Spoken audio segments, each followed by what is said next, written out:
Buying clothes has never been easier. 80 billion items are manufactured every year.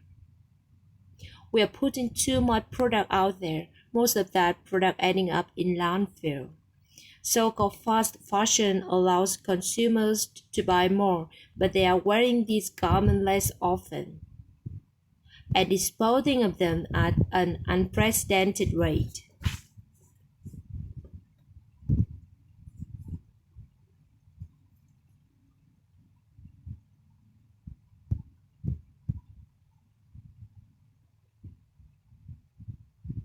This is where wardrobe shops end up.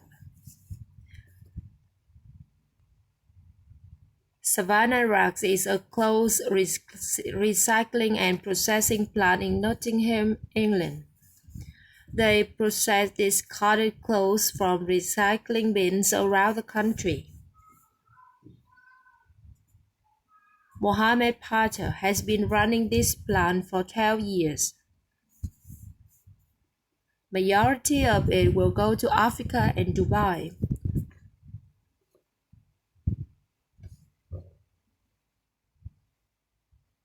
We send some of it to Europe and we have a couple of buyers here in the UK that buy from us also. Globally, sorting plants like this only deal with around 25% of discarded clothes. In Britain, more than 300,000 tons of clothes end up in landfill every year. It's the fastest growing category of waste in the country, but this is a global problem. Expanding middle classes in emerging markets are hungry for more and cheaper fashion. It's estimated that by 2050, global clothing sales could more than triple. One of the things that we've noticed is that the quality of the actual material being used has gone down. We are now having to process a lot more just to get the same quality of goods that we can sell them. But how can the fashion industry continue to grow while addressing the environmental needs for people to buy fewer clothes?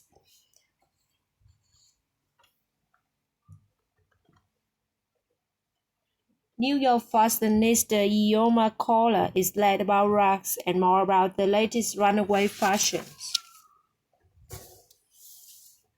Because I post often on Instagram, there's a little bit of pressure to have a new outfit.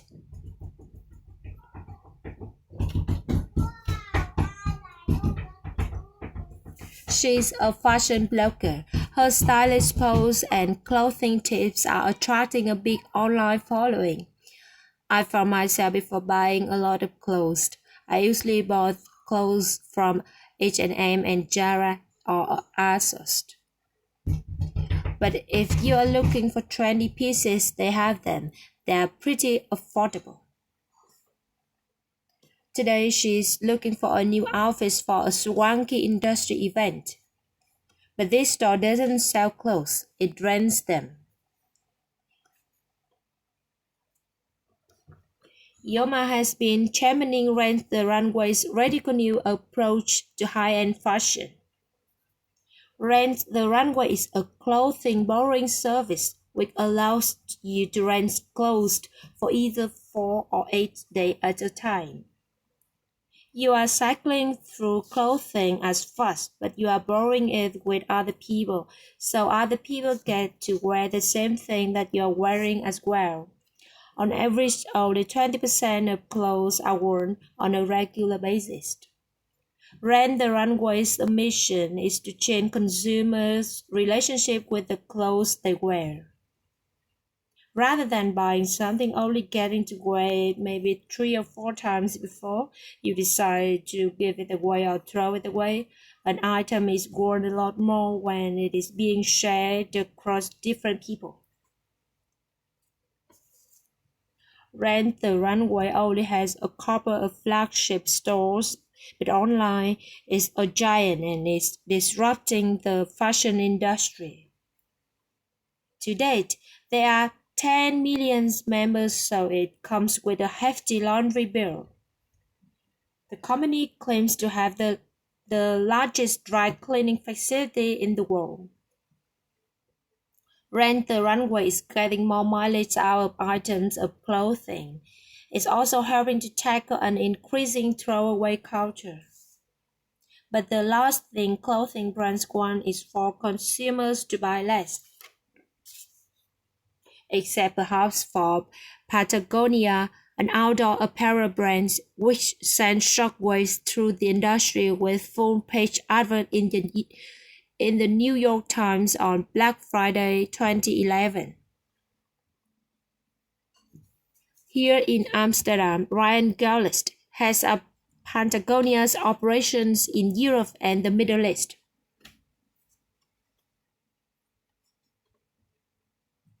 The apparel industry has become one of the most polluting in the world. As an industry, we are creating products that people don't need by stimulating demand and creating this sense that if you don't buy it, now it's not going to be available. There's this race to the bottom on price and quality that is unsustainable model. Patagonia's philosophy flies in the face of fashion to buy once, buy well, and mend clothing for a longer lifespan. So maybe doing that in Amsterdam and then figuring out how to share it elsewhere. With the largest single repair facility in North America and mobile mending services around Europe and America. Patagonia's anti-fashion environmental message has resonated with people who buy into their vision. Having our customers keep their product in use longer was also one of the original big ideas in Patagonia. Between 2008 and 2014, profits reportedly tripled. Patagonia claims it generates revenue of nearly $1 billion a year.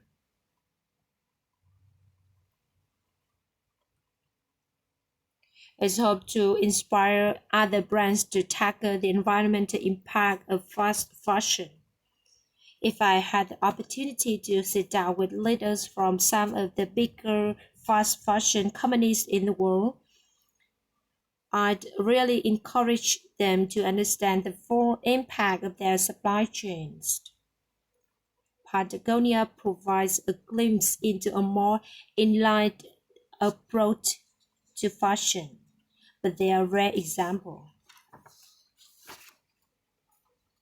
For Mohammed, the boom in fast fashion has been good for business, but this throwaway culture sits uncomfortably with him. Sometimes it's so destroying because you come to work and you just think it is what we've come to, that the human race all we think about is disposing things. The environmental impact on the planet is just colossal, and I don't think we as the human race realize what it is that we are doing for just the sake of wearing a pair of jeans. In order to tackle the throwaway culture, brands and consumers need to change their behaviors. Industry pioneers are proving that there are viable business opportunities in selling less. Others need to follow suit.